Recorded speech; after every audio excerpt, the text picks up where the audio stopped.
فيلمنا بيبدأ لما بنشوف توماس وزوجته في ليلة عيد الهالوين، وهما الاتنين لابسين لبس روبوت وبيحتفلوا زي كل الناس. وبتقرر زوجة توماس إنها تطفي القرعاية بتاعتهم وتبدأ تشيل الزينة بتاعة الهالوين، لكن توماس بيحذرها. وزي ما احنا كمان بنفكرك بالاشتراك في القناة وتفعيل الجرس علشان يوصلك كل ملخصاتنا. وبيقول لها توماس إنها لازم تلتزم بقوانين الهالوين وتنتظر لما عيد الهالوين ينتهي، لكنها مش بتسمع كلامه وبتكمل اللي بتعمله. وبعد ما بيسيبها ويمشي فجأة بتشوف شخص لابس قناع وبيراقبها من بعيد، لكن بتقف عربية قدامه وبيركبها ويمشي. وبعد شوية بنشوف ملاية من الملايات اللي بتلمها بتطير وبتتلف حواليه، وبعدها حد بيهاجمها وبيقتلها، وبيوصل مجموعة أطفال وبيشوفوا منظر الدم وبيهربوا على طول. وبعدها بنشوف شخص بيشدها لداخل البيت، وبيوصل توماس زوجها علشان يكتشف اللي حصل لزوجته وبيتصدم من المنظر. وبنروح لمجموعة بنات بيجهزوا للهالوين على طريقتهم، وبيكون في ولد صغير بيراقبهم من بره البيت،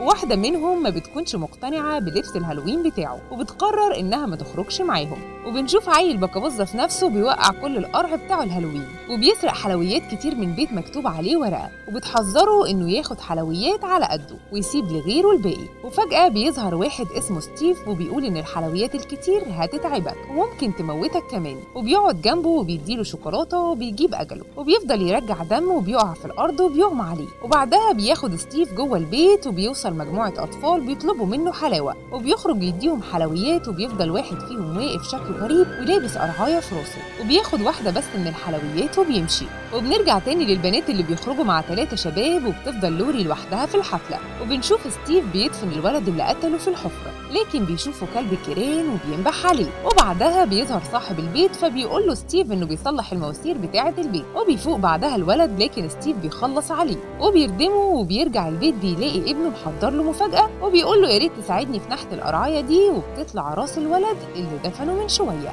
وبعدها بنروح لسيليا ومايكل اللي بيكونوا مندمجين قوي مع بعض، وفجأة بتلاقي سيليا دم كتير بينزل من بقها، وبعدها بتكتشف ان مايكل مصاص دماء فبتهرب منه. وبتوصل لحفل الهالوين وبتطلب النجدة، لكن محدش بيصدقها وبيفتكروها سكرانة، وان اللي على هدومها ده دم هالوين. وبيوصل مايكل وبيقتلها عادي وسط الناس وبيمشي. وبنروح للأطفال اللي لموا قرع الهالوين وراحوا بيه على جبل بعيد علشان يقدموه قربان للأموات، وبيتحكي لهم مقاسي عن قصة المكان ده، وبتقول لهم إن من 30 سنة حصلت حادثة في المكان ده ل8 أطفال كانوا في باص المدرسة وفي طريقهم لمدرستهم للاحتفال بعيد الهالوين. وفجأة السواق أخدهم لمكان تاني ووزع عليهم حلويات كتير، وبعدها ربطهم بسلاسل حديد لحد ما قدر واحد منهم إنه يحرر نفسه وحاول إنه يرجع بالأتوبيس، وبدل ما يهرب بالأتوبيس وقع بيه في البحيرة ومات كل الأطفال، واللي نجا منهم هو السواق. وبتعرفهم ميسي إن الأطفال محدش قدر يخرجهم إلى الآن، وعشان كده بنقدم لهم القرابين كل عيد هالوين علشان يرضوا عنهم ويتقوا شرهم.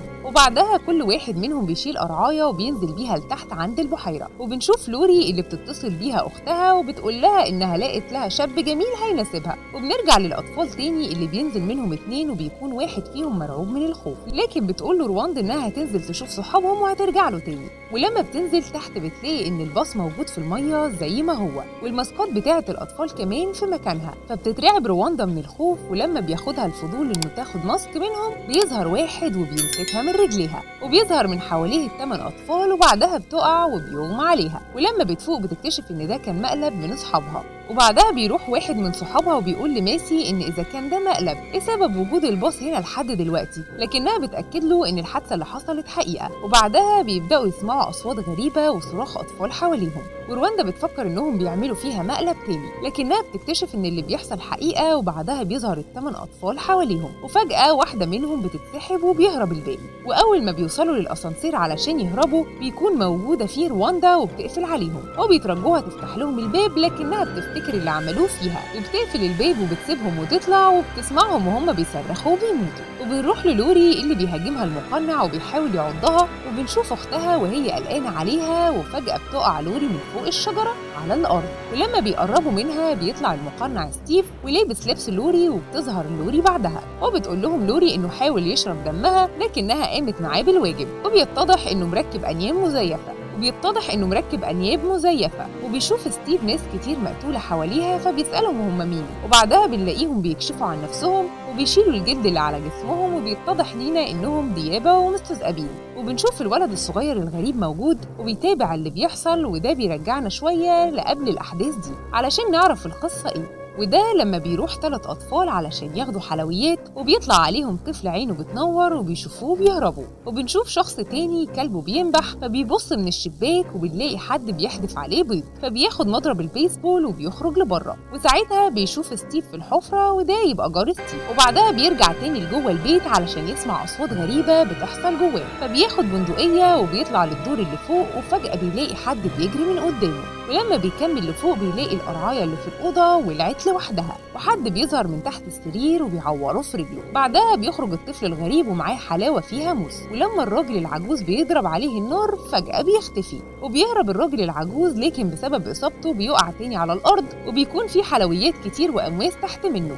وبيظهر الولد الغريب مرة تانية وبيهاجمه، ولما بيشيل الوش اللي لابسه بيظهر شكله المخيف جدا، وبيترعب منه الراجل العجوز وبيضربه بالنار وبيقطع ايده. لكن بيلاقي ايده بتتحرك وبتوصل لباقي جسمه علشان تصحيه، وبيقوم وبيخرج مصاصة من جيبه وبيقرب على الراجل العجوز، وفجأة بيمد ايده وياخد الشوكولاتة منه وبيسيبه ويمشي من غير ما يعمل له اي حاجة. وبعدها بيوزع الراجل العجوز الحلويات على كل الاطفال باحترام، وبيكون ملتزم بقوانين الهالوين بعد اللي حصل له. وبعدها بنشوف رواندا وهي راجعة بعد ما اتخلت عن زميلتها عند التل، وكانت العربية هتخبطها واللي بيكون فيها لوري واخواتها المستذئبين. وبنشوف الطفل اللي كان بيراقب توماس وزوجته، وبيكون هو اللي عاقبها لما ما التزمتش بقوانين الهالوين. وبعدها بيلاقي الراجل العجوز الجرس بيرن تاني، وبيفتح علشان يلاقي كل أطفال الأتوبيس بيقولوا له حلاوة أم خدعة. وبكده بيخلص فيلمنا اللي ما نعرفش هو اتعمل ليه أصلا ولا احنا لخصنا ليه. المهم إنك ما تنساش تشترك في القناة وتخبط اللايك الجميل بتاعك.